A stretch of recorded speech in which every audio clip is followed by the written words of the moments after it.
as I continue to push this channel forward, I'm just finally getting over a freaking viral cough bug where I cough so hard I practically have headaches. But at the same time, I do this for you. I try to get as much as I possibly can. And, you know, as life turns around, I got to continue to do different stuff. So if you enjoy the Gen X stuff, the hockey content, the club stuff, and whatever, there'll be more stories coming. Hit that like and subscribe button. This pushes us going to 2024. But I push myself definitely because my boy, Justin Donahue, can if we're 814 AON Imagine Wrestling, can we sign this boy, please? I would definitely be his freaking advocate. But I talked to my boys, Zach Hughey, the man who does Addict Talks on Spotify. Check that boy out. He's a living legend. And my man Mike Zeak doing his stuff in Imagine Wrestling over in Juniata. Continue that hard work, my man, because once in a while, sometimes I got to do a wrestling take, and sometimes I got to do them. And trust me when I say, sometimes you just got to have a little cherishable thing. And sometimes, I know most of you guys have 9,000 of these. I've got one with my name on it, and I love it dearly. It's going to be one of those takes. Let's have some fun. Let's go to work.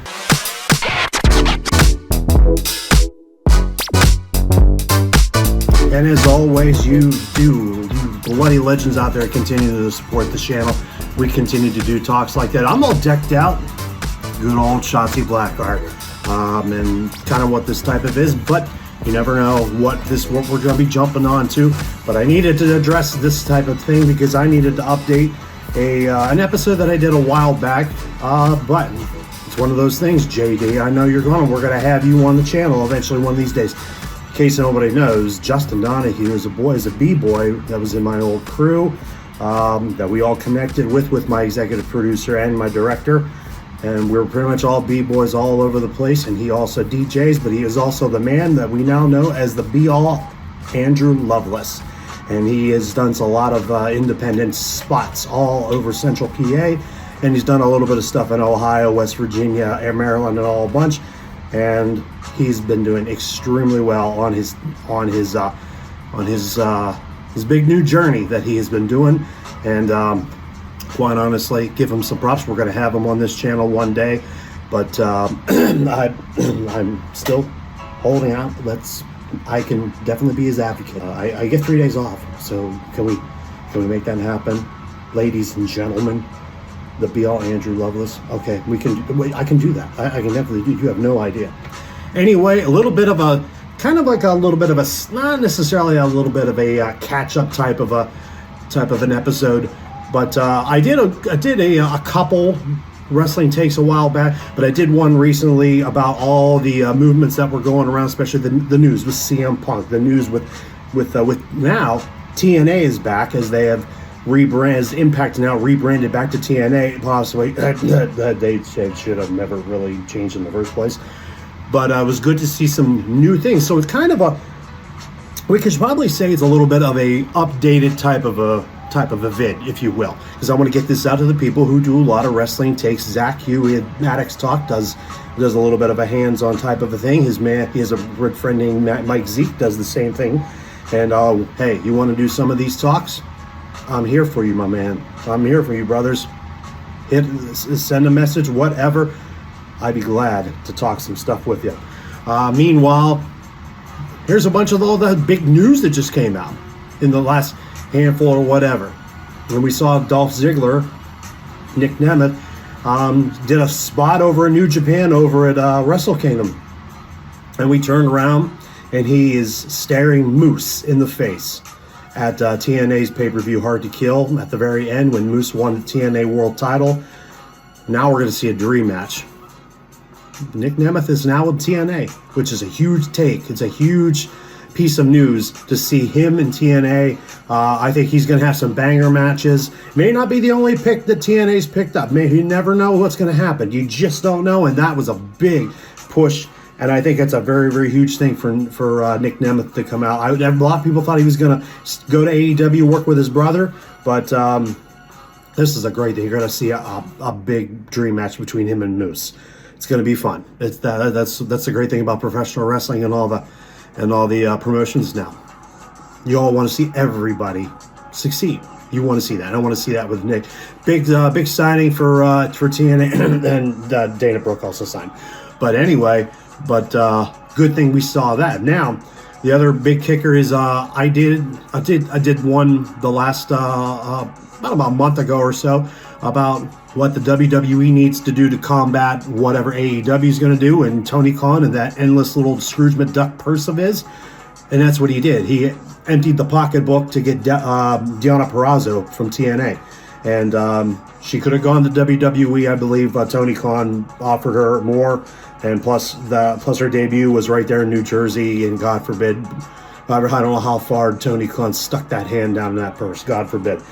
But it wasn't a bad move. She's gonna throw her right into the fire for the AEW Women's title with Toni Storm.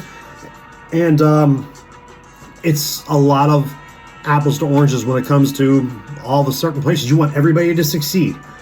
But at the same time, you also want people to figure out where is best for whom. Now, Deonna Purrazzo could have gone to the WWE because Triple H would actually use her better than Vince McMahon did, instead of having her get squashed by Nia Jax. But not a bad move. She's probably going to be the champion. She was a 4-time Knockouts champion. She's one of the top 10 wrestlers in the world. Sorry, I have to say that. She is, hands down. But now that this signing has happened, does this make AEW's women's roster better? Because everyone knows the WWE, I don't want to say they're king, but on and off, their women's division's pretty stacked, but they've also lost a bunch. Charlotte Flair's out with the ACL. A lot of people were out with ACL injuries, a lot. And so now you have to get that next woman stepping up. So Deonna goes to AEW, and they were taking a little bit of a hit and miss slide, a roller coaster with their roster, but they're going to get better, and they're definitely going to be coming. Britt Baker's coming back. Jamie Hayter's coming back. She was a former champ. Britt's coming back, like I said. They just got Thunder Rosa back. I didn't have all these other people like Red Velvet's going to come back, Riho's coming back, all these ladies that held that title, and Toni Storm probably has one of the best characters in wrestling, man or woman. And it's hilarious, it's funny, and she's still a damn good wrestler. But their roster is starting to pick up, and who knows what will happen with Saraya and Ruby Soho and the TNT title with Julia Hart, Anna Jay, and Sky Blue, and Statlander and Willow Nightingale. I just think Tony Khan's doing a little too much, because he's got that Ring of Honor roster. Athena's been there, and she's had that Ring of Honor Women's Championship for a while. Now she's got some success because I would never have got it in WWE. Yeah, you were Ember Moon. You were hitting people with that Eclipse. Sorry, you were doing pretty well for yourself. It's just Triple Hunter would do 1,000 things better than Vince ever did. Sorry, saying it now. But there are people who are like, well, they're still going to ruin them. WWE's fine. They're still going to be able to go out and try to not necessarily put the right roster together. They're gonna bring the people up they need. They need to bring Blair Davenport up because she's a former world champion. There'll be times I think they're going to probably push Nikita Lyons down the road. They're probably going to push Cora Jade down the road. Now that Cora's back, they're probably going to make a little bit of a newer 4-horsewoman type of thing of getting the next 4 pillars. It's probably going to be Roxanne Perez, who was Roxy in Ring of Honor. It's probably going to be Cora. It's probably going to be Nikita. And it's probably going to be Lyra Valkyria. And all these things. And keep your eyes on half of these other people. Kiana James and Lash Legend and all, and the girls that were all in that one match they had over at Deadline. That roster's pretty stoked, but it will be better. Because little news is that WWE has their eyes and probably put something out there already for former NWA Women's Champion Camille. And I put this out there in my last video. Go check it out if you ever get a chance to. It's a little outdated, but it's still fact. There's a lot of people that WWE needs to get their hands on before AEW does, or the NWA, or New Japan does. And Camille has already said she wants to come to NXT, and it looks like she's on her way. Julia, who is from Stardom, there's rumors she's on her way. And it's probably going to be coming because Triple H is now going to try to be working stuff now with New Japan, which would be a fantastic thing. He might be working some with All Japan a little bit, but now that Hiroshi Tanahashi now is president of New Japan, there's a little bit more of that working environment. Tanahashi never worked with the WWE. He never had to. He didn't need to. He knew where his home was. It's like Kota Ibushi. He didn't have to go anywhere else. His home was in Japan. His home was professional wrestling in Japan. And he finally became a world champion, and then injuries started bugging him, and he main evented, and now he's in AEW on right now a part-time basis. But there's that time where you need to put your feet in the water and start testing, trying to get people that before Tony Khan opens his freaking Scrooge McDuck bank account. And Triple H needs to start doing that. And a lot of the old heads are starting to leave. So now there's opportunity coming up for the future of WWE. So Camille looks like she's on her way, and she's going to have banger matches. She will absolutely run NXT. She'll probably steamroll and use a spear to everybody that she runs to. She'll have fantastic matches when it comes down to when she gets up to the main roster with a Jade Cargill, with Charlotte, with Becky, with Asuka. And with Bailey and with Io Sky and Bianca. Camille's the real deal, hands down. I still think they should go back to Progress and get Nina Samuels. I seriously think I'm probably one of the biggest Nina Samuels fans. I wouldn't even wait for NXT Europe to even form. Go back to Progress, give that girl a phone call. Because she has a great heel, great character, and she's hilarious when she's doing the Nina Samuels show. But she's a fantastic worker. Go get that girl, seriously. But whose roster is it? Who has the better roster? I mean, I get it that like AEW just got Deanna Prazo and Billy Starks, and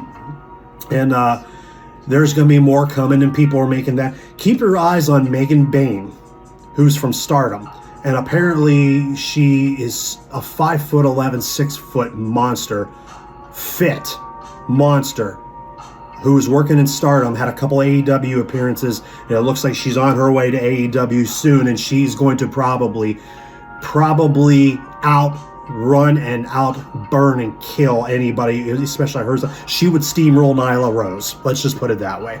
She's that much of a. I saw her wrestle a match with Julia at that one pay-per-view for the Queendom, for the Wrestle Queendom, and she's. That's why I call her the Megasis. She's that much of a huge talent. So there's so much built in as we go on the road to going into WrestleMania season, and whenever we get this video out, who knows what will happen in between now and then. That's what April's for. Who knows what will happen coming up with the NXT roster, Ring of Honor, New Japan, and even if Triple H is going to have an agreement with Stardom coming up or whatever, who knows? That would be amazing. And you could see Io Sky and Kairi Sane and Asuka fighting everybody that she used to fight back in the day. Find those old matches on YouTube, because that would be amazing to see Mayu Iwatani facing all these people, and Utami Hayashishida and Sayuri and Momo Watanabe and all these different characters. And Micah's the new Stardom World Champion, so that's another huge thing. And Micah won that match at Queendom, and it was a vacant title because Tam Nakano tore her ACL.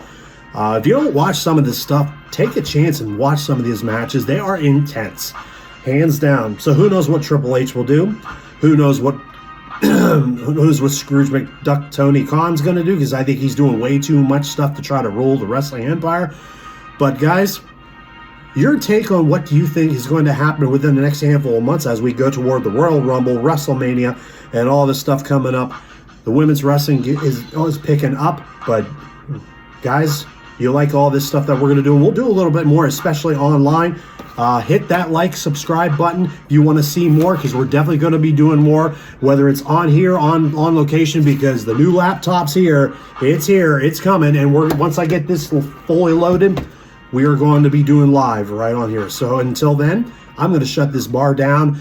I hope I see you guys in the next one. Thank you for hanging out. Please continue to support the channel. And I'll do a little two-step process here because the bar is closed, and I will see you bloody legends in the next one. There's a 1, And they're coming up is it too. God bless you all. Thanks for hanging out. I'll see you guys on the flip side. Stay blessed, stay humble. Take care, guys.